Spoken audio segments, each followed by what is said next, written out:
Breshëria e plumbave ndaj G-klas në Tiranë, 11 vjeçari plagosur do të dërgohet drejt Italisë. Të tjera detaje kanë dalë në dritë në lidhje me 11 vjeçarin e plagosur nga atentati që ndodhi mbrëmjen e djeshme në Lundër në zonën e Tiranës. Sipas burimeve mësohet se Dior Demiraj është në gjendje stabël dhe do të dërgohet për mjekim dhe shërbim cilësor jashtë vendit në qytetin e Romës të Italisë.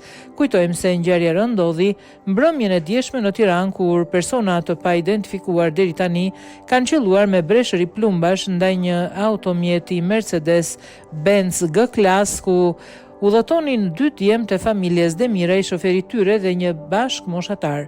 Të plagosur ka mbetur Dior Demiraj, 11 vjeç, po ashtu nga breshëria e plumbave është plagosur edhe djali tjetër i familjes së madhe Demiraj. I familjes së madhe Demiraj, Marko Demiraj, shoferi i familjes Aren Stafa dhe bashkëmoshatari i adoleshentëve Kian Mullaj. Një ndër pistat që pohetohet është edhe ajo se autorët mund të kenë ngatruar shinjestër.